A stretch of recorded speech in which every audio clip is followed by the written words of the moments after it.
Hi, this is Boki, and today I am going to be doing my March 2017 wrap-up.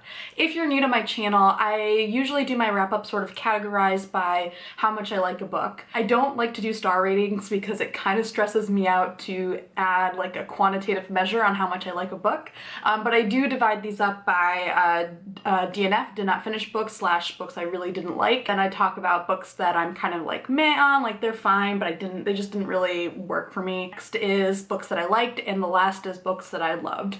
And I think kind of my main criteria for books that I loved is not necessarily that it's a great, amazing piece of literature, just that it's something that I would be willing to buy, that I just really enjoyed so much that I would actually want to like have it stick around in my house for a long time. So I feel like this was kind of like an average reading month. I think I have like about one book in most of these categories. I actually have quite a few books in my like last love sort of category, so that's good. I have been still kind of mired under a lot of work, so I'm not foreseeing, I mean, I am in the middle of April and I can tell that this is not going to be a hugely productive reading month. So let's start off with my first category, my did not finish / did not like. And for this, it's Fear and Clothing by Cintra Wilson. And I was really disappointed that this book didn't really work for me. I didn't really make it that far in. I've been wanting to read more books about fashion and fashion history. And so Cintra Wilson is a fashion critic for the New York Times. And my sense is that what this book is sort of a history and summary of how people across the US use fashion to express different parts of what's going on geographically, historically, as well as just kind of personally. All of those things I think are great. That's the kind of thing I love reading. I'm really fascinated by fashion history, but her writing style is just really the kind of writing style that I can't really click with. It feels a little bit like it's trying too hard, like the metaphors and analogies and comparisons are just like trying a little bit too much to be edgy. At one point there's a reference to Roman Polanski's kind of underage rape case, and that was kind of the point for me where I was like, I don't think I can keep reading this. I don't doubt that she has a lot of great insights, but for me right now, I think with the limited time I have, it's like, no, I don't think I'm gonna really want to keep reading this book. So next up is my meh category. These are books that aren't like bad, I just didn't super enjoy them either. So for this, I have A Study in Scarlet by Sherry Thomas. I'm also really disappointed that I didn't like this. I don't know why I'm saying disappointed. Obviously, if I picked up a book, I wanted to like it. But I think there are some books that you have high expectations for. Study in Scarlet Women is a gender-swapped version of Sherlock Holmes. I love Sherlock Holmes. I love Sherlock Holmes adaptations. I have been talking about how much I love the first season of Elementary, and I really love gender-swapped adaptations. I really love them because it's really interesting to see how swapping a gender can really change your expectations of the story. But I didn't like this. I think I have this thing about mysteries where the detective doesn't really interact with the mystery. I also didn't really like the kind of underlying sort of romantic tension in this book.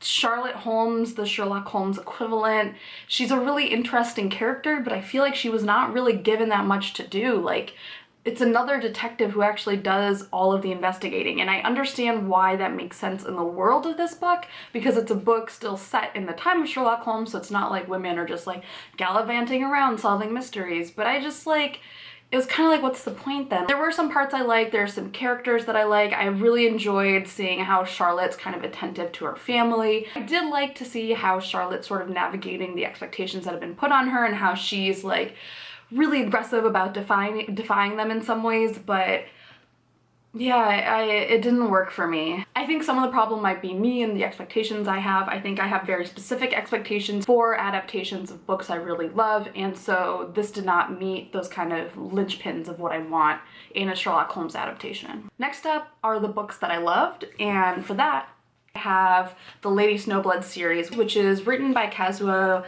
Koike and drawn by Kazuo Kamimura. Sorry if I am mispronouncing those, please let me know. So the Lady Snowblood kind of editions that I got from the library are divided up into 4 volumes, and they're about Lady Snowblood, who's a paid assassin, but who's also trying to seek retribution for a events that took place even before her birth. Her mother basically gave birth to her in a prison so that she could grow up to take revenge for a number of sins that were inflicted upon their family. One of the reasons why I kind of had my interest piqued about this book is because apparently it influenced Quentin Tarantino a lot with Kill Bill, which is maybe the only Quentin Tarantino movie that I'm like super in love with.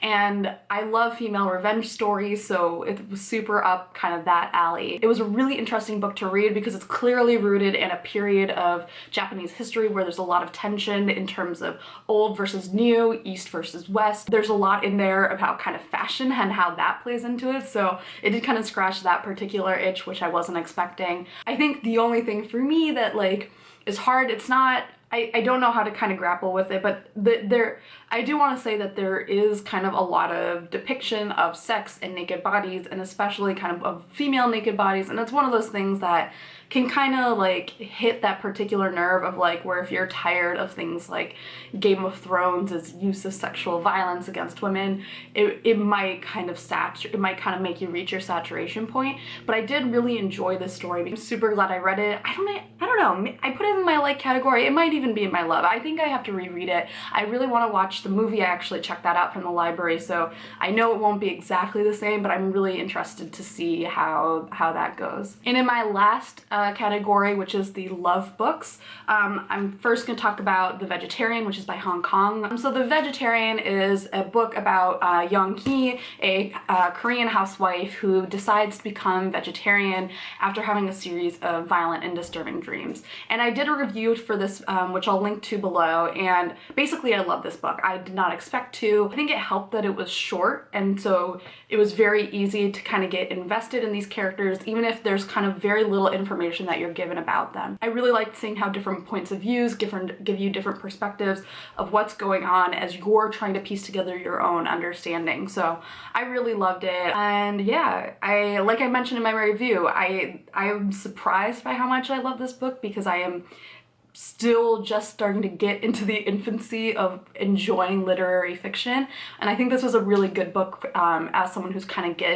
getting to that place. And the last set of books I want to talk about are books that I also talked in another video, and I'm just gonna group them all together, and these are the books that I talked about in my reading about talking about STEM video. So this is the Science Writer's Essay Handbook by Michelle Nijhuis, Science Blogging, which is written by a number of contributors, and then edited by Wilcox, Bethany, Brookshire, and Jason G. Goldman. Better Presentations written by Jonathan Schwabish, and the Science Writer's Handbook, which was also written by a number of contributors and edited by Thomas Hayden and Michelle Nijhuis. I go into a lot more detail about each of these books and what they kind of are in that reading about talking about science video, which I'll link to below. So if you are interested in hearing more about them, I would check out that video. Basically, I think if you are someone who's interested in being a scientist who's also able to communicate their ideas effectively, a number of these books are really good for you. If you're interested in getting into science blogging or making better presentations or getting into the science writing world, all of these books to me have been really helpful over the past month to kind of get a little bit more of a sense of what that world entails. Last up, I did not talk about this in the beginning, but I kind of wanted to add this on to my wrap up, at least for this month and maybe for future months. But these are kind of book adjacent things that I've been really enjoying this month. They are like podcasts or TV shows or stuff that I think would be of interest maybe to people who like reading and that I have whatever thoughts about. First up, if you listen to podcasts, if you pay attention to anything about podcasts, even if you don't listen to podcasts, you may have heard about this, the STown podcast, which was put out by the makers of Serial and This American Life. I had a lot of reservations about checking out this podcast. It sounded like it was going to be kind of like about how like the South is super shitty and stupid and all of this stuff. It's just like such a clear, obvious stereotype, both the stereotypes that are applied to people from the South and stereotypes that applies to people who are not from the South who are talking about it. So I wasn't really sure what to expect. And I think there's kind of a degree of that to this podcast, and it definitely has a Southern Gothic kind of aspect to it, which is clear, especially in its ending credits song, which is the Zombies song called A Rose for Emily. Didn't know what to expect. I ended up really loving it. If you are thinking about listening to it, you may have already heard this, but give it at least 2.5 episodes. It takes some time to become clear what it's about. There's only 6 or 7 episodes, I believe, so it's not that, like, long of a listen. I think it was really smart that they released all of these episodes at once because, like I said, it's not clear until about, like, 2 to 2.5 episodes in what this podcast really is. And I think once you kind of get into that, it builds a really interesting portrait of the people and the town that the podcast is kind of centered around. I think there's still kind of aspects to it that you really have to parse through whether or not it's entirely okay. And I think if you're on the side that, you know, maybe it's being exploitive in some ways, that is completely understandable.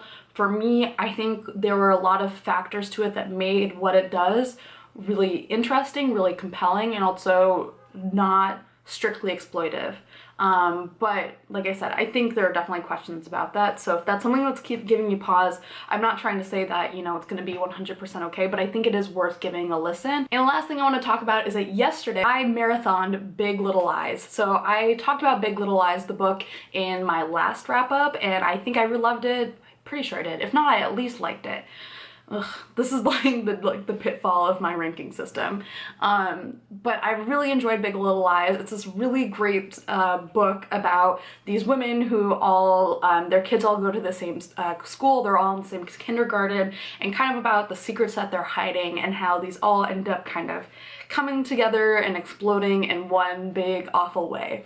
And it's wrapped up in this mystery of like this event that happens at trivia night, but you don't know what that is until kind of towards the end of the book. And the way they build up all of these things I really love. I think if you like shows like Damages, where you have kind of like 2 different time points, like of a before and an after, and they start to meet in the middle to explain what's happening, this might be a really good thing to check out. I really love the show. I almost want to move to Monterey now because that's where the show takes place, and like it's gorgeous, but I also don't because it's probably way out of my budget. But it was gorgeous. It was only 7 episodes long, and I had a Saturday where I was like, I need to not do anything. I had been like working kind of nonstop, and I had a huge chunk of time to just vegetate. So I vegetated in front of Big Little Lies, and it was a really good way to spend a Saturday afternoon. So if you're interested in either the book or the TV show, I highly recommend it. There are some changes in the TV show from the books that I have mixed feelings about. I think I understand why they did them, but